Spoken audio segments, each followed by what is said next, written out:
OCCRP, Organized Crime and Corruption Reporting Project. Memasukkan Presiden Joko Widodo dalam nominasi tokoh terkorup.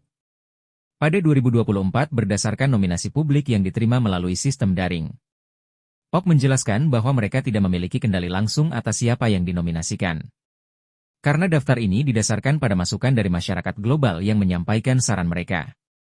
Termasuk melalui surel.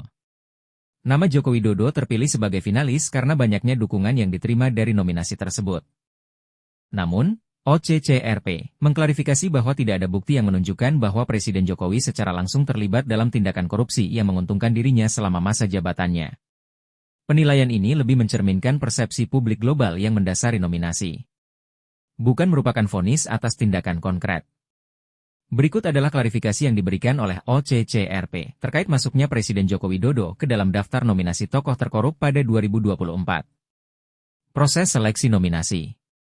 OCCRP menjelaskan bahwa daftar nominasi finalis tokoh kejahatan terorganisasi dan terkorup disusun berdasarkan masukan publik yang dikumpulkan secara global. Dukungan terhadap nominasi tersebut datang melalui berbagai saluran, termasuk surel. Sehingga mereka tidak memiliki kendali langsung atas siapa yang dinominasikan. Masuknya nama Presiden Joko Widodo ke dalam daftar nominasi tokoh terkorup oleh OCCRP dapat memberikan dampak signifikan bagi persepsi global terhadap Indonesia. Berikut adalah beberapa pengaruh potensialnya. Persepsi negatif terhadap pemerintah Indonesia. Nama Jokowi yang masuk dalam daftar tersebut dapat menimbulkan persepsi bahwa Indonesia memiliki masalah serius dengan korupsi di tingkat tinggi. Meskipun OCCRP telah mengklarifikasi bahwa tidak ada bukti langsung terkait korupsi pribadi Jokowi. Hal ini berpotensi merusak citra kepemimpinan Indonesia di mata masyarakat dunia. Dampak pada iklim investasi. Persepsi negatif tentang tingkat korupsi di suatu negara dapat memengaruhi keyakinan investor asing. Jika persepsi ini tidak diluruskan, Indonesia dapat dianggap sebagai tempat yang kurang stabil untuk investasi. Meskipun kenyataannya bisa berbeda. Pandangan masyarakat dunia terhadap Indonesia. Media global yang mengangkat isu ini dapat memengaruhi bagaimana masyarakat dunia melihat Indonesia.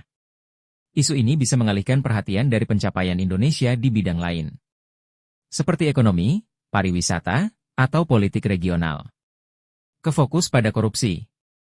Tantangan diplomatik. Pemerintah Indonesia mungkin menghadapi lebih banyak pertanyaan dalam forum internasional terkait isu-isu tata kelola pemerintahan dan korupsi. Hal ini bisa menjadi tantangan dalam memperkuat hubungan internasional. Pemahaman yang tidak akurat. Tanpa penjelasan yang memadai dari pihak terkait. Masyarakat dunia mungkin keliru memahami situasi ini sebagai bukti nyata korupsi di tingkat kepresidenan. Meskipun OCCRP telah menjelaskan bahwa ini berdasarkan persepsi publik. Bukan investigasi mendalam. Untuk memitigasi dampak ini, penting bagi Indonesia untuk terus meningkatkan transparansi, tata kelola pemerintahan, dan memberikan informasi yang jelas kepada dunia mengenai situasi sebenarnya.